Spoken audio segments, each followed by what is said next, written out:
지난 금요일 날 저녁에 요한복음 3장 16절 말씀을 함께 나눌 때에도 하나님이 세상을 이처럼 사랑하사라고 할 때 이처럼이 뭔가, 그래서 우리 함께 묵상했던 것처럼 오늘 이 새벽에는요, 이렇게 예배하라고 하는데 이렇게가 무엇인가, 여기 대해서 우리가 함께 묵상하도록 하겠습니다. 오늘 우리에게 주어진 이 말씀도 우리에게 굉장히 익숙한 구절이고, 특별히 예배를 인도하는 우리 목사님들이 이 구절을 가지고 예배를 시작할 때가 참 많기 때문에 암송하는 데에는 큰 문제가 없으리라고 생각이 되어집니다. 아버지께서는 자기에게 이렇게 예배하는 자를 찾으시느니라. 하나님은 영이시니 예배하는 자가 영과 진리로 예배할지니라. 이 말이 도대체 무슨 말인가? 너무 익숙한 말씀인데요, 말씀을 준비하면서 참 어렵다 이런 생각도 좀 했습니다. 본문 23절 말씀 보면 하나님께서 자신에게 영과 진리로 예배하는 자들을 찾으신다, 이렇게 예수님 말씀하시는데, 이 말 뜻은요, 하나님이 원하시는 예배자가 따로 있다, 이런 말 아니겠습니까? 아무렇게나 예배해도 다 받아주신 것이 아니라 영과 진리로 드려지는 예배, 그렇게 하나님 앞에 나오는 예배자, 하나님께서는 그런 예배를 받으시고 그런 예배자들을 찾으신다, 이렇게 말하고 있는 겁니다. 그러면 당연히 우리는 이런 질문을 해봐야 되지 않겠습니까? 과연 내가 드리는 예배는 하나님이 받으시는 예배인가? 과연 나는 하나님이 찾으시는 예배자인가? 그저 드리기만 하면 받아주시고 나아가기만 하면 받아주시고, 하나님은, 그런데 여기서 하나의 우리에게 요구하시는 게 있는 거예요. 이런 예배를 내가 기뻐하고 이런 예배자들을 내가 찾고 있다. 그러면 어떻게 드린 예배가 하나님 받으실 만한 예배며, 과연 어떻게 예배하는 자를 하나님께서 찾고 계시는가? 오늘 본문을 통해서 우리가 그 답에 대해서 함께 찾고 우리가 그런 예배를 드리고 그런 예배자가 될 수 있게 되기를 주님의 축원드립니다. 오늘 암송 구절이 나오는 배경은 이렇습니다. 여러분 잘 아는 내용이지만 예수님께서 남편이 5이나 있었던 사마리아 여인을 만나기 위해서 일반 유대인들이 지나가기를 꺼려하는 사마리아 땅을 일부러 통과하면서 수가성 우물가에서 그 여인을 기다리고 있었습니다. 주님은 그 여인을 독대하길 원하셨는지 다른 제자들은 마을로 다 보내고 홀로 그곳에서 기다리고 계셨습니다. 그 시간이 정오 낮 12시쯤 되었다고 하는데, 팔레스타인 지역의 날씨가 너무나 뜨겁기 때문에 한낮에는 여인들이 물을 뜨러 우물가에 오지를 않습니다. 근데 이 여인은 자신의 부끄러운 과거와 또한 현재의 삶 때문에 사람들과 마주치는 것이 싫었던 겁니다. 그래서 아무도 우물가에 오지 않는 그 뜨거운 정오에 물을 뜨러 그곳에 갔는데 무엇을 보게 되었습니까? 그 여인의 눈에 웬 낯선 남자가 그 곁에 서 있는 것을 발견한 겁니다. 유대인 랍비처럼 보이는 한 남자예요. 이 여인은 우물가에 서 있는 그 한 남자가 예수님인지 몰랐습니다. 어쨌든 유대인 랍비처럼 보이는 남자가 우물 곁에 서 있으니까 많이 껄끄러웠을 거예요. 그래서 물을 뜨러 어렵게 왔으니까 그냥 돌아갈 수 없어 우물가로 왔는데, 예수님이 먼저 이 여인에게 말을 건넵니다. 내게 물을 좀 다오. 그러자 이 여인이 당황스러워하면서 이렇게 예수님께 질문하지요. 아니, 어떻게 저 같은 사마리아 여인에게 랍비처럼 보이는 유대인 남자가 물을 달라고 합니까? 그 당시 사마리아 사람들은 혼혈적으로 취급받아서 유대인들에게 인간 취급받지 못했습니다. 더더군다나 유대인 남자가 사마리아 여인에게 말을 건다는 것은 너무나도 어색한 일이었지요. 그래서 이 여인이 되물은 겁니다. 어떻게 유대인 남자로서 저 같은 사마리아 여자에게 물을 달라고 할 수 있습니까? 그래서 예수님이 이렇게 말씀합니다. 만일 내가 누군 줄 네가 알았다면 네가 오히려 나에게 물을 달라고 구했을 것이고 내가 너에게 생수를 줬을 거다. 그래서 이 여인이 비아냥거리면서 11절 이렇게 말합니다. 아니, 이 우물은 아주 깊고 당신이 지금 물그릇도 없는데 어떻게 물을 준다고 나한테 그렇게 말하느냐, 이렇게 얘기하지요. 그러니까 예수님이 또 이렇게 대답하십니다. 13절 14절 말씀 보면 네가 떠서 먹는 물은 아무리 마셔도 이내 또 목이 마르겠지만 내가 너에게 주려고 하는 그 물은 네 속에서 솟아나는 샘물이 되어서 다시는 목마르지 않는 영원한 샘물이 될 거다. 이렇게 말씀하지요. 그래도 이 사마리아 여인이 또 어떻게 반응합니까? 15절 말씀 보면 안 그래도 사람들의 눈을 피해서 물을 들어오는 것이 너무나도 힘이 들었는데 한 번만 마셔도 영원히 목이 마르지 않는 그런 물이 있다면 내게 좀 주십시오. 지금 이 여인은요, 예수님의 말을 비꼬고 있는 거예요. 물그릇도 없고 우물도 깊고, 아니 한 번만 먹어도 영원히 목마르지 않는다? 그런 물 있으면 나나 좀 주십시오. 비아냥거리는 거예요 지금. 그래서 예수님께서 이 여인에게 뭐라고 말씀합니까? 영원히 목이 마르지 않은 생수를 달라고 했으니까 곧바로 주시는 게 아니라 갑자기 이렇게 말씀하셔요. 16절 말씀 보면 이르시되 가서 네 남편 불러와라. 이 여인이 얼마나 놀랐을까? 왜 놀랍니까? 사실 이 여자에게는 가장 숨기고 싶은 것이 바로 남편 이야기입니다. 혹시 여러분들 가운데 가장 숨기고 싶은 이야기가 남편 이야기인 아내분들 계신지 모르겠습니다. 그것 때문에 다른 사람들의 눈을 피해서 그 뜨거운 대낮에 물을 들어 왔는데 예수님께서요, 영원히 목마르지 않는 물을 주시는 것이 아니라 갑자기 남편 이야기를 꺼내고 있다는 겁니다. 왜 그렇게 하시지요? 바로 그게 영원히 목이 마르지 않는 생수를 얻을 수 있는 첫 번째 발걸음이기 때문에 그래요. 이게 무슨 말이냐? 이 여인이 영원히 목마르지 않는 생수를 마시고 진정한 자유와 진정한 기쁨을 누릴 수 있는 길은 그가 마음 가운데 꽉 숨기고 있는 그 남편 이야기. 그러니까 내 안에 숨기고 있고 감추고 싶은 그 죄를 고백하고 그를 용서해 주시는 하나님의 은총 안으로 쑥 들어갈 때 영원히 목이 마르지 않는 그 생수, 그걸 얻을 수 있는 거거든요. 우리도 마찬가지죠. 하나님 앞에 나아갔다고 해서 이 안에 참된 자유와 기쁨을 누리는 게 아니지요. 이 안에 꽁꽁 숨겨놓고 있는 그것들을 하나님 앞에 온전히 내어놓을 수 있어야, 우리가 이미 본 것처럼 이 안에 무거운 짐을 온전히 내려놓을 수 있어야, 그리고 주님이 내게 주시는 그 멍에를 다시 바꿔서 맬 수 있어야 참다운 자유와 기쁨을 누릴 수 있기에 예수님은 지금 이 여인이 말하고 싶지 않은 그 남편 이야기 그걸 꺼내고 있어요. 이 여인이 어떻게 근데 대답합니까? 예수님이 가서 남편 불러와라 이렇게 말하니까 이 여인이 저는 남편이 없습니다 이렇게 말합니다. 물론 거짓말은 아니에요. 남편이 없다고 하는 이 대답이. 왜냐하면 전에 남편이 5이 있었거든요. 근데 지금 그 남편들하고 살지 않아요. 그리고 지금 살고 있는 남자는 정식으로 결혼한 남자가 아니에요. 그러니까 남편이 없다고 하는 말이 거짓말은 아니에요.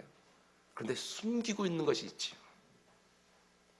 그 당시에 여인이요, 이혼을 하게 되었으면 먹고 살 방법이 하나도 없습니다. 그렇기 때문에 우리는 이 여인을 보면서 행실이 불량한 음란한 여인이었을 것이다 이렇게 함부로 추정할 수 없어요. 그 당시에 여인으로서 돈을 벌 수 있는 방법이 아무것도 없다고요. 그러니까 이 여인에게 남편이 5이나 있었다는 말은 결혼을 5번 했다는 얘기고 이혼을 5번 했거나 아니면 버림을 5번 받았거나, 그 당시에는 이혼 증서만 써주면 쉽게 이혼할 수가 있으니까 남편들이 아내를 아주 쉽게 버릴 수 있었으니까. 그러나 이 여인에게 죄가 전혀 없다고 말할 수 없지요. 지금 결혼하지 않은 남자와 같이 살고 있으니까 그건 율법에 의하면 분명히 죄거든요.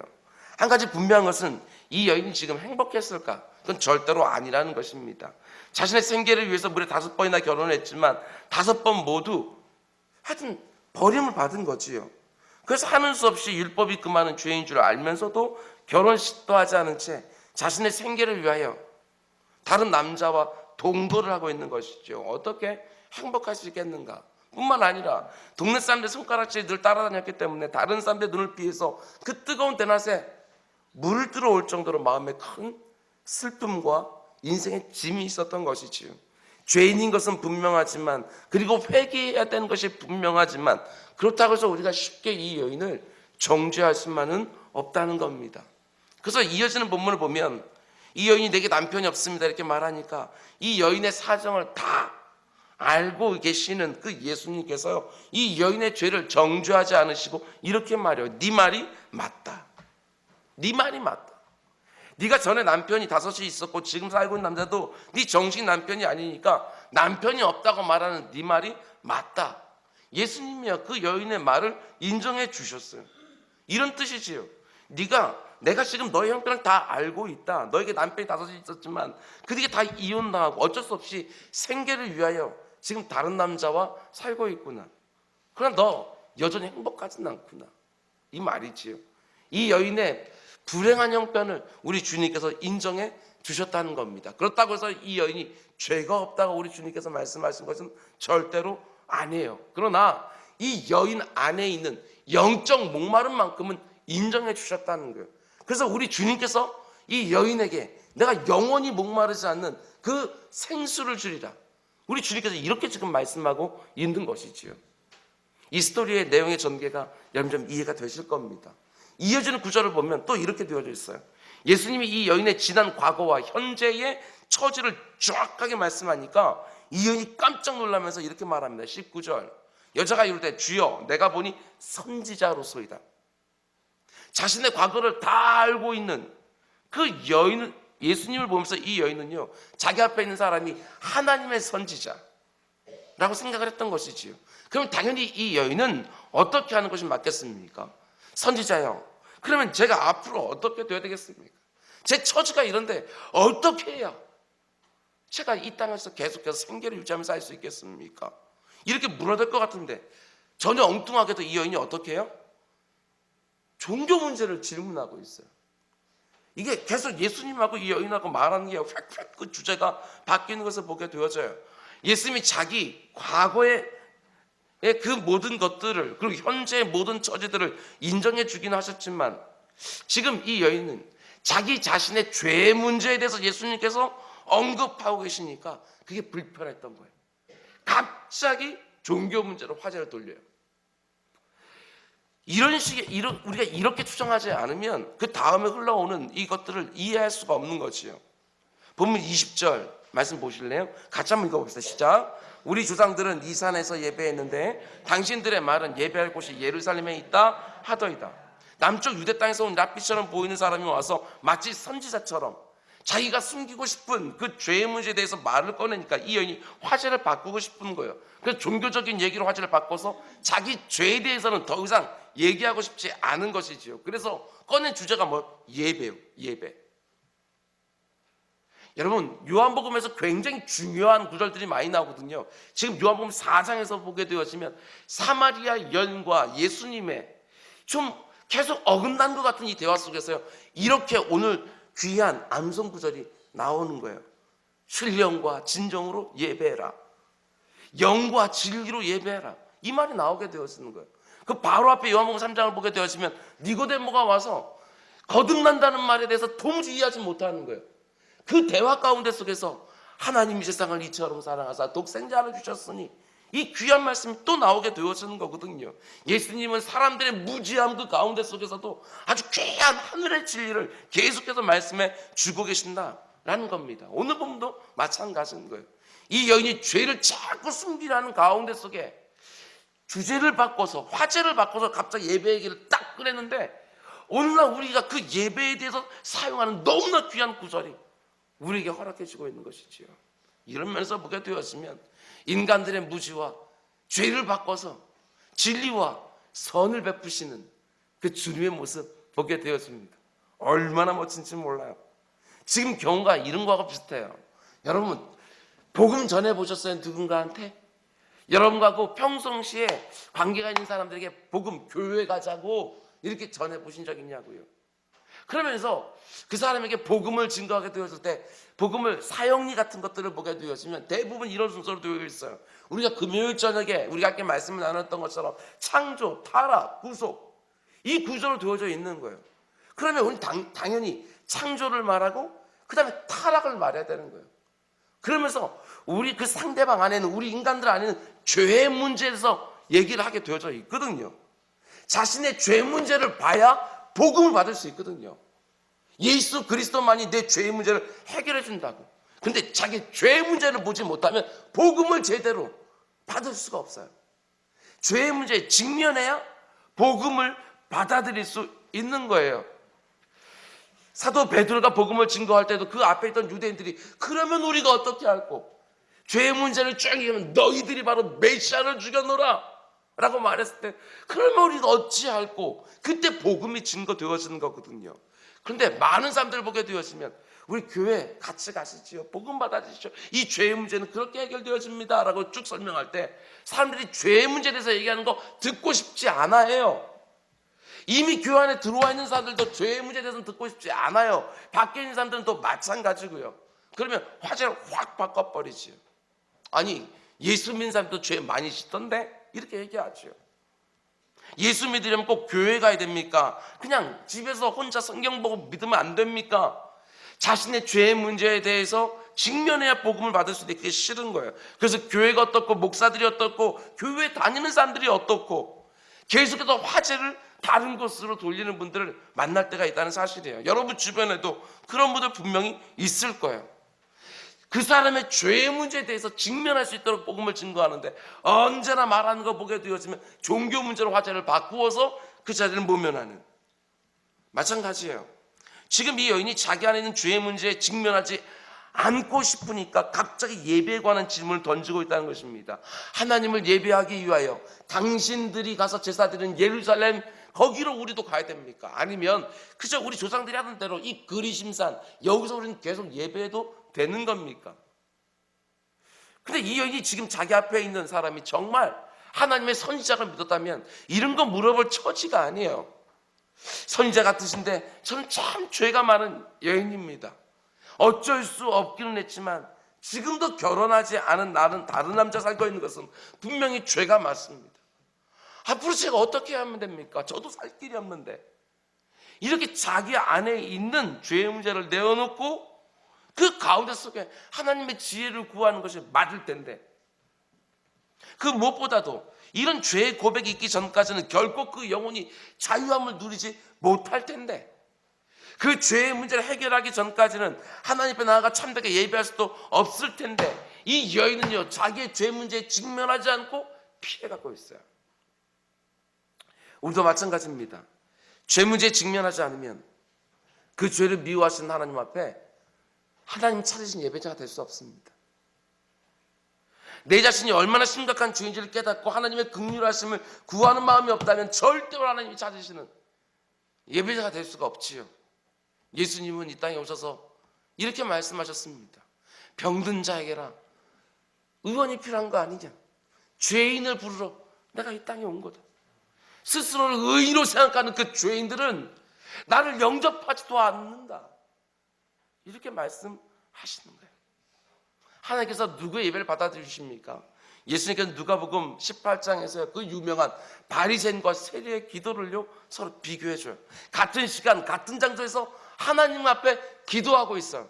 바리새인은요 자기의 의를 그대로 드러내면서 하나님 내가 저기 있는 세리와 같지 아니함을 감사합니다. 이게 말이나 되냐고요.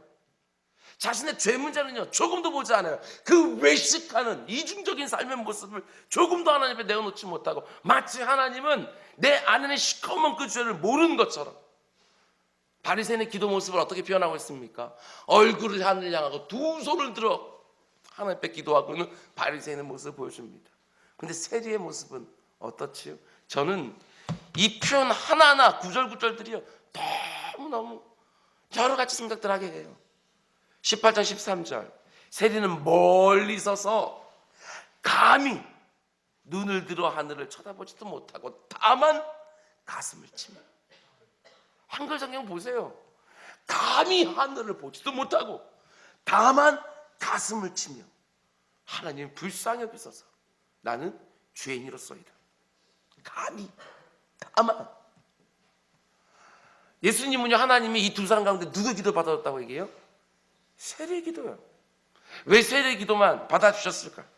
하나님 앞에 감히 눈도 들지 못하고 다만 가슴을 치며 기도한다는 것이 뭘 의미하냐? 자신이 그 거룩하신 하나님 앞에 도무지 나올 수 없는 죄인이라는 사실, 이걸 인정하는 거 아니겠어요? 하나님의 은혜가 아니면 하나님께 기도할 수도 없고 하나님께 예배할 수 없는 죄인이라는 것을 너무너무 잘 아는 것이죠. 그래서 감히 고개도 들지 못하고 다만 가슴을 치며, 저 이런 생각이 들어요. 하나님이 이 세리의 모습이 얼마나 귀히 보셨을까? 이 모습이요. 감히 하나님께 예배할 수 있는 죄인을 스스로 자백하며 다만 가슴을 치며 불쌍히 여겨달라고 하나님의 은혜를 구하는 이 죄인의 모습, 이게 바로 참된 예배라는 겁니다. 그 거룩하신 하나님 앞에 나아가지만 예수 그리스도의 보혈을 의지하고 그 죄사함을 의지하며 하나님의 과분한 은혜를 구하는 죄인들, 하나님이 이들의 예배를 받아주신다는 사실입니다. 당연히 그들의 예배가 얼마나 진실되고 얼마나 감격스럽고 하나님 앞에 나온다는 그 자체 하나만으로도 얼마나 감사할까. 나 같은 죄인이 하나님 앞에 나아간다는 그 자체만으로도 얼마나 감사할까. 죄의 문제 해결 안 되면 내 영혼의 진정한 자유와 기쁨을 누리지 못하는데, 자기의 죄의 문제를 감춰놓고 예배를 드린다 한들 그 가운데 속에 정말 참 자유와 참 기쁨을 누릴 수 있겠는가? 그러면 하나님 받으시는 예배, 하나님이 찾으시는 예배자는 어떤 사람들입니까? 자신들의 죄인됨을 인정하고 오직 하나님의 은혜가 아니면 절대로 살아갈 수 없다는 것을 인정하며 하나님 앞에서 드리는 예배, 그런 예배자, 하나님 그런 예배와 그런 예배자들을 찾으신다는 것입니다. 저와 여러분들이요, 이런 예배자 될 수 있게 주님을 축원을 드립니다.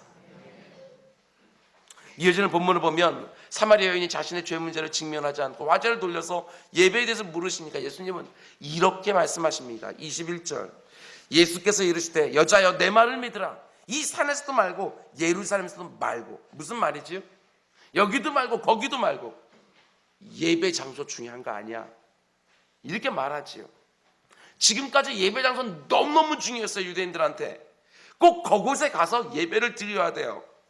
그런데 우리 주님께서 뭘 말씀합니까? 예배 장소, 예배 시간, 예배 형식이 중요한 것이 아니라 지금까지는 전혀 다른 자세로 예배해야 되는 새로운 시대가 온다, 이렇게 말씀하시는 거예요. 여기서 이렇게 말합니다. 너희가 아버지께 예배할 때가 온다, 그런 시대가 온다. 그런데 그 때가 언제예요? 메시아가 왔을 때. 근데 오늘 본 말씀 보면 곧 이때라. 이게 무슨 말이에요? 메시아가 지금 이 땅에 와 있다. 자신의 그리스도 되신 메시아 되심을요, 우리 주님께는 지금 말씀해 주시는 거예요. 예수님이 오게 되어지면 그 이후로부터는 전혀 다른 예배의 태도를 가지고 하나님 앞에 나와야 된다, 이 말씀하시는 거예요. 그럼 어떻게 드린 예배가 지금까지와는 전혀 다른 자세로 드린 예배가 되어집니까? 그게 바로 오늘 우리가 암송하려고 하는 23절 말씀이에요. 같이 읽습니다. 시작. 아버지께 참되게 예배하는 자들은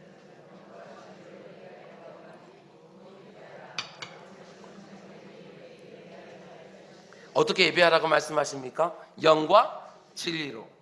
우리가 예전에 보던 성경에는 어떻게 되어 있었는가? 신령과 진정으로. 우리 입에는 이게 더 익숙해요. 그런데 이 번역 때문에 사람들이요, 이걸 오해한 거예요. 신령과 진정으로. 그러니까 신령과 이렇게 얘기하면 뭔가 신비스럽고 영적인, 진정으로라고 하면 마음을 다하는 진심으로, 이렇게 오해하기가 쉬운 거예요. 그래서 많은 설교자들이 이 본문을 설교하면서 하나님 받으시는 예배는 신비롭고 영적이고 진심으로 드리는 예배다. 물론 이렇게 설교하는 것이 완전히 틀린 것은 아니에요. 그러나 원어 성경을 보게 되어지면, 헬라 성경을 보게 되면 그런 뜻이 아니에요. 이번에 잘 바꿔놓았어요. 영과 진리로. 더 정확하게 말하면 성령과 진리로. 이게 맞아요. 그러니까 예수님은 이제부터는 성령과 진리로 예배된다. 그러면 성령과 진리로 예배한다는 무슨 뜻인가? 23절 뒷부분 예수님이 이렇게 말합니다. 이렇게 예배하는 자들을 하나님 찾으신다. 이렇게 예배하는 자들은 성령과 진리로. 그래서 예수님은 또 이렇게 말합니다. 24절, 하나님은 영이시니 예배하는 자가 영과 진리로 예배할 거다. 무슨 말이냐면요, 참된 예배는 누가 드리는 거죠? 구원받은 성도들이 드리는 거예요. 그런데 우리가 구원받을 때 하나님은 우리 안에 무엇을 선물로 주신다고요? 성령 하나님이요. 그러니까 하나님이 받으시는 그 예배는 이제부터는 너희가 나한테 나올 때 그냥 나오는 것이 아니라 이 안에 있는 성령 하나님을 힘입어서 나에게 나오는 거다. 이렇게 말하는 거예요. 잘 보세요. 이게 아주 기가 막힌 말이에요. 하나님은 영이신 이렇게 얘기했잖아요. 성부 하나님이 영이신데 우리가 그냥 나가는 것이 아니라 내 안에 있는 영이신 성령 하나님을 힘입어서 하나님 앞에 나아가는 거예요. 그 인도함과 다스림을 받으면 나아가는 것이지요. 동시에 진리로 예배한다는 것은 무슨 뜻이에요? 진리로 예배한다. 예수 그리스도를 요한복음은 끊임없이 진리라고 말하거든요. 주님 자신이 직접 말씀해 내가 곧 길이요 진리요 이렇게 말씀해 주시거든요. 그러니까 지금 여기서 영과 진리로라는 말은 성령으로 힘입어서 성령의 다스림과 이끄심 인도하심에 따라서 예수 그리스도의 이름으로 성부 하나님께 나아가는 그 예배를 받으신다. 여기 보면 굉장히 이게 아주 멋진 말씀 아니겠어요? 보게 되면 이 4장 24절에요. 성부, 성자, 성령이 다 그 안에 들어있는 거예요. 그러니까 예배는 어떤 예배라는 것입니까? 삼위 하나님의 그 가운데 속에 지금 이 가운데서가 확 역사하고 있는 그런 예배예요. 그런 예배를 하나님께 받으신다는 겁니다. 이게 얼마나 멋진지 모르겠어요. 언제나 우리는요 기도해도 예수 그리스도의 이름으로 기도하는 것이고 어떤 능력이나 어떤 역사가 나가는 것들도 우리 안에 있는 능력으로 나가는 것들이 아니라 예수 그리스도의 이름으로 그것들이 모든 것들이 다 나아가는 거 우리 사도행전을 통해서 보게 되어지거든요. 그러니까 우리가 드리는 예배도 마찬가지예요. 우리가 우리 안에 있는 악한 본성으로는 하나님께 진실되게 나갈 수가 없어요. 이 안에 있는 성령 하나님이 나를 다스려 주시고 나를 이끌어 주셔야 하나님께 진실되게 나갈 수 있거든요. 그런데 어떻게 그 성부하는 게 제대로 나갈 수 있느냐? 모든 게 마찬가지예요. 예수 그리스도를 통하여 우리 그 아버지께 나아가는 것이죠. 그래서 이 예배는 뭐라고 말할 수 있는가? 이 예배는요 삼위 하나님이 자기가 이 안에 있는 죄를 고백하며 나아가는 그 죄인들을 위하여 베푸시는 은혜의 향연. 우리 이렇게 말할 수 있어요. 성령과 진리로 드리는 예배를 이런 식으로 또한 말씀드릴 수 있습니다. 그건 뭐냐면요 진리가 되시는 예수 그리스도 그 진리를 통해서 우리가 하나님 앞에 나가서 예배한다. 이 말은요 우리가 하나님을 바르게 알고 드리는 예배예요. 진리로 나아가는 거예요. 근데 우리가 어떻게 하나님 바르게 알 수 있습니까? 여기 나오는 표현들을 잘 보세요. 영이신 하나님이에요. 근데 영이신 하나님을 우리가 어떻게 바로 알 수 있냐고. 눈에 보이지 않으신데 그 영이신 성부 하나님을 우리가 알 수 있는 방법은 눈에 보이는 하나님, 성육신하신 성자 하나님, 그분의 모든 사역들과 그분이 행하신 모든 일들과 그분의 말씀, 그것들을 통해서 우리는 성부 하나님을 알 수 있게 되어져요. 영이신 하나님을 육으로 오신 그 성자 하나님을 통하여 우리는 그 하나님을 제대로 알 수 있죠. 예수님도요. 그래서 요한복음 14장 말씀 보게 되었으면 하나님을 보여달라고 말하는 그 빌립에게 이렇게 말씀해요. 예수께서 이르시되 빌립아 내가 이렇게 오래 너희와 함께 있을 때 네가 나를 알지 못하느냐? 나를 본 자는 아버지를 보았거든 어째 아버지를 보이라고 하느냐? 예수님을 보면 하나님을 알 수 있다는 거예요. 그러니까 하나님 받으시는 예배는 하나님에 대한 바른 지식을 가지고 드린 예배인데 우리가 눈으로 볼 수 없는 그 영이신 하나님을 어떻게 바르게 알 수 있느냐? 인간의 몸을 입고 이 땅에 오신 예수 그리스도 성자 하나님을 바라보게 되었지만 영이신 하나님을 바르게 알 수 있다는 사실입니다. 예수님이 보여주신 모든 사역 하나하나가 영이신 하나님이 어떤 분이신을 가르쳐 주시는 것이고 예수님이 선포하신 진리의 말씀 하나하나가 영이신 하나님의 성품을 보여주시는 것이지요.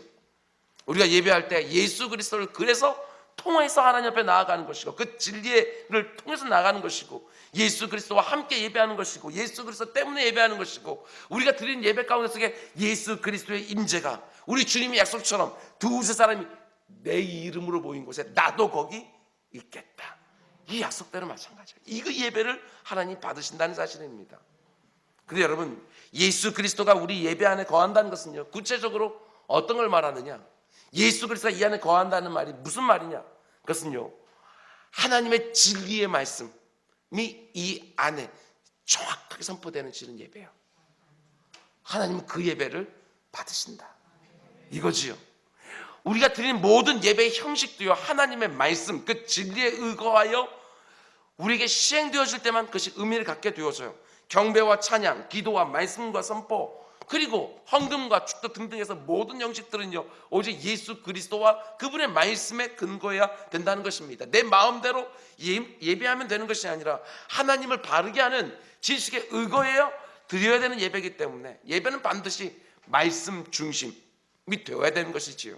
찬양 너무너무 중요해요. 그러나 하나님의 말씀에 근거하지 않은 내 감정대로 드리는 찬양, 기도 너무너무 중요해요. 그러나 하나님의 말씀에 근거하지 않은 내가 원하는 대로 드리는 기도, 헌금도 너무너무 중요해요. 그러나 하나님에 대한 바른 지식 없이 내가 드린다고 다 받아주시는 그런 하나님이 아니라는 것이지요. 그러면 우상 숭배자 드리는 제물과 뭐가 다르겠나? 여러분, 영으로 예배한다 라는 이 말을요, 여기 보면 신령과 영과 진리로 할 때 영으로 예배한다는 말을 절대로 여러분들은 오해하시면 안 됩니다. 영적 예배, 어디서 들어보지 않았어요? 영적 예배? 어디 나오는 말이에요? 로마서 12장에 나와요. 거기 이렇게 말합니다. 그러므로 형제들아, 내가 하나님의 모든 자비하심으로 너희를 권하노니 너희 몸을 하나님 기뻐하시는 거룩한 산 제물로 드리라. 이는 너희가 드릴 영적 예배니라. 영적 예배, 어떤 느낌 드세요? 영적 예배, 영적 예배라고 해서 신비감에 젖어서 무아지경 가운데 드린 예배가 결코 아니에요. 여기서 말 영적 예배는 진리가 바르게 선포되는 예배, 구원의 감격이 있는 예배, 올바른 신앙 고백이 있는 예배, 이것이 영적 예배고 진리로 드리는 예배라는 것입니다. 그 근거가 이렇게 되어져요. 로마 12장 1절에서 말하는 영적 예배, 이 말을 여러분도 혹시 영한 대조 가진 성경 가지고 있는 분 계세요? NIV 영어 성경 보게 되었으면 spiritual act of worship 이렇게 되어 있어요. spiritual. 그 다음에 어떤 번역은 또 이렇게 되어 있어요. spiritual service. 또 영적으로 이렇게 되어 있거든요. 그런데 이런 식의 번역은요, 오해의 여지가 있어요. 뭔가 신비스러운 예배를 말하는 것처럼, 신비한 현상이 나타나는 그런 예배처럼 오해할 수 있는 번역이에요. 원래 헬라어 번역으로 보게 되었으면 여기서 헬라어 단어 뭐라고 쓰냐면 로기켄, 이런 단어를 쓰고 있어요. 이 영적이란 말이 로기켄. 여러분, 이게 어디서 어원이 온 거냐면요, 여러분, 로고스. 로고스가 뭐예요? 진리라는 헬라어 단어예요. 여러분, 이게 분명해요. 여기서 로기켄이란 단어의 뜻은 뭐냐면요, 영어로 말하면 이런 거예요. rational, 이성적인, 합리적인, 또는 reasonable, 분별 있는, 이치에 맞는, 타당한, 이런 뜻이거든요. 그러니까 지금 여기서 말하는 영적 예배는요, 어떤 신비적인 이런 예배가 아니고 오히려 이성적인, 합리적인, 분별 있는, 이치에 맞는 이런 예배를 말해요. 그래서 NIV 성경도요, 2011년 판부터 나오는 성경에는요, 그 번역이요 다르게 되어 있어요. 전에는 spiritual worship 이렇게 되어 있었는데 이제는 바뀌었어요. 어떻게 했냐? True and proper worship, 참되고 적합한 예배, 이렇게 바뀌어져 있어요. 킹 제임스 버전에는요 또 이렇게 돼요. reasonable service, 이치에 맞는, 도리에 맞는 적당한 예배. 이게 바로 로마서 12장 1절에 나오는 영적 예배라는 뜻이라는 겁니다. 그러니까 로마서 12장 1절이나 아니면 요한복음 4장 24절에 말하는 영으로 드리는 예배, 영적 예배, 이거는 신비한 경험이 있고 눈물이 쏟아지고 어떤 황홀궁에 들어가는 그런 예배를 드려야지만 하나님께 내 예배를 받으셨구나, 이렇게 얘기한다는 게 아니에요. 물론 성령 하나님이 그런 현상을 우리에게 한 번씩 경험하게 해주셔요. 근데 그건 굉장히 특별한 경우, 하나님이 나를 위로해 주시거나 아니면 나에게 힘을 주시기 위하여 그런 예배들을 한 번씩 우리를 경험하게 해요. 다른 때와는 전혀 다른. 근데 여러분, 그것을 보편적으로 생각하지 말라고요. 그건 하나님이 정말 특별한 경우에 나에게 한 번씩 허락해 주시면서 정말 뭔가 하나님 앞에서 채워져야 될 부분들이 채워지는 그런 예배를 하게 해주시는 거예요. 오늘 영과 진료 드리는 그 예배는 참되고 적합한 예배, 적당하고 합리적인 이성적인 예배. 그러면 무슨 말이에요? 이게 하나님의 진리의 말씀이 정확하게 선포되는 예배. 하나님 그런 예배를 받으신다는 거예요. 여기서 신변 잡기를 얘기하고 설교자가 철학을 얘기를 하고 상식을 얘기하고 이 세상 어떻게 살아야 돼 처세술을 얘기하고, 이게 아니고 예배 시간에 하나님의 말씀이 정확하게 선포되어지고 예배의 모든 순서 하나하나들이 하나님의 말씀에 근거에 맞춰서 드려지는 그런 예배, 하나님 그 예배 받아주신다, 이렇게 되어지는 것이죠. 그런 면에서 보게 되어지면 우리가 어떤 자세로 예배를 드려야 돼요? 정신 똑바로 차리고 예배 드리는 거예요. 나의 모든 생각과 나의 모든 의지와 나의 모든 힘을 다해서 오직 하나님께만 집중하는 예배예요. 진리의 말씀이 선포되어질 때 그 말씀에 온전히 분별하여 하나님이 나에게 주시는 말씀으로 받으려고 나의 모든 이성을 다 사용하고 나의 모든 감정을 다 사용하고 내 몸이 반응하는, 지정의가 다 하나님께만 집중되어 있는 그런 예배예요. 몸만 이 자리에 있으면 되는 것이 아니라 정신을 바짝 차려서 온몸과 온마음과 온 정성을 다하여 나를 영원한 죽음과 죄에서 건져주신 성부 하나님께 진정으로 감사드리며 드리는 예배, 나를 위하여 십자가로 내 대신 죽어주신 성자 하나님 예수 그리스도의 그 사랑의 감격감이 고백되어지는 예배, 나로 하여금 그 하나님이 믿어지게 하고 그 예수 그리스도가 내게 구원자가 되신 걸 적용시켜 주시고, 그리고 하나님 말씀을 깨닫게 인도해 주시는 성령 하나님께 의지하는 예배, 하나님은 그런 예배를 너무너무 받기를 원하시는 것이지요. 진리가 되시는 예수 그리스도가 강단에서 말씀으로 선포가 되어지고 그 말씀에 대한 반응으로서 아름다운 찬양이 하나님께 올려드려지고 그 말씀에 대한 사모함으로 하나님 앞에 나아가서 간절히 기도하게 되어져 있고, 그 예배 때 받은 은혜를 가지고 이 세상에 나아가서 말씀대로 살아가고 세상에서 살아갈 때도 예배하는 마음으로 내게 주어진 그 모든 일들을 하나님의 능력으로 행하고, 이게 다 합쳐져서 진정으로 하나님 받으실 만한 예배가 되어지는 것이죠. 이게 얼마나 중요한지 모르겠어요. 저는 저와 여러분들이 드리는 예배가요, 정말 그런 예배 되기를 원해요. 아무리 이 가운데 많은 사람들이 모인다 할지라도 이 예배는 포기할 수가 없어요. 아무리 이곳저곳에서 거기 가면 특별한 어떤 느낌들이 있다 해서 그것을 몰려드는 이런 거 원하지 않아요. 정말 우리 종교개혁자들이 말했던 것처럼 하나님의 말씀이 내 심령 가운데 오늘도 쏟아진다고 하는 분명한 믿음을 가지고 그 말씀에 정말 반응하여 회개가 막 쏟아지고 그 말씀에 반응하여 새롭게 결단하고 그 말씀이 내 삶 가운데 흥왕하여 삶이 변하고, 이것이 진짜 예배 아니겠어요? 하나님은 그런 예배자들을 찾으신다. 하나님의 말씀에 제대로 된 반응을 보이는 그런 예배자들, 예배당에서 삶의 자리에서 말씀 맺습니다.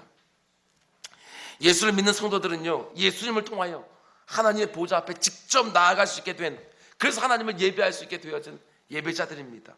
죄를 지은 인생들이 죄를 미워하시는 하나님 앞에 나아갈 수 있다는 그 자체만으로도 우리는 너무나도 큰 복을 받은 사람들이고, 더러운 죄인이 그 거룩한 하나님 앞에 담대히 나아가고 죄의 노예가 되었던 자들이요, 이제 우리를 자유롭게 하시는 그 하나님 앞에, 이 은혜의 보좌 앞에 나아갈 수 있다는 것이 너무나도 큰 감격이고, 여러분 그러므로 여러분 지금보다 더 좋은 예배자들 되십시오. 지금보다 더 좋은 예배자들, 내 안에 계시는 성령 하나님으로 성부 하나님께 예배하고 진리가 되시는 성자 하나님 예수 그리스도의 진리의 말씀으로 예배하고 삼위 하나님만 온전히 예배하기 위하여 예배 방해되어지는 모든 것들은 다 제거하고 오직 하나님께만 집중하는 예배, 이거요.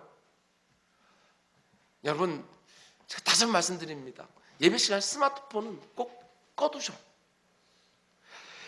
예배 시간은 오직 하나님과 내 안에 있는 성령 예수 그리스도의 이름을 통하여 다 이게 삼위 하나님의 소통하는 그 시간인데, 예배 시간마저도 다른 사람들과 끊임없이 소통하고 있다고 한다면 그 휴대폰을 통하여 이게 어떻게 하나님과 집중하는 예배가 될 수 있겠어요?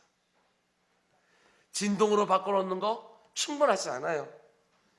예배 시간 꺼놓고 다니시는 거예요. 제가 주일날에는 휴대폰을 안 갖고 다녀요. 아예. 왜? 그냥 설교하다가도 여기서 진동 오게 되었으면 영이 나뉘어져요. 말씀을 듣는 가운데 속에서 문자 하나에 영이 나뉘어져요. 어떻게 하나님께만 그 귀한 시간에 하나님께만 집중해야 되는데 어떻게 우리가 그렇게 마음들을 나누면서 하나님 앞에 설 수 있겠나? 내가 정말 누구께 예배하고 있는 것을 제대로 그걸 알고 있는 것인가? 이거요. 예배를 제대로 드릴 수 있다고 하면 자리도 바꿔도 괜찮아. 여기 앉으면 되고 어디 저기 어떻게 줘. 가장 예배를 정말 진짜게 잘 드릴 수 있는 그런 예배. 자리도 그렇게 선택을 하고 그 예배를 잘 드리기 위해서 토요일날 저녁부터 정말 모든 몸 컨디션까지 다 만들면서 다른 모든 것들은 다 빼놓고 오직 예배에 집중하면서 거기에 다 모든 날 스케줄까지 다 맞추는, 이게 진짜 하나님께 찾는 거 아니겠어요? 이 예배예요. 단 한 번을 예배를 드린다 할지라도 정말 그 가운데 속에 나의 모든 것이 다 담겨서 하나님께만 집중되어지는 그런 예배, 하나님이 얼마나 기뻐하시겠나. 여러분, 예배 속에는요 하나님이 주시고자 하는 모든 좋은 것들이 다 들었어요. 이 예배 안에는 말씀도 있고 기도도 있고 찬송도 있고 회개도 있고 결단도 있고 나의 헌신도 있고 예배 안에 다 좋은 것들이 들어있거든요. 그 예배 가운데 하나님이 담아주신 그 모든 것들을, 그 모든 예배 형식 하나하나 다 받을 수 있어요. 찬양 부를 때 내 마음이 다 쏟아지면서 하나님을 마음껏 경배하고, 입술 요렇게 부르는 게 아니에요.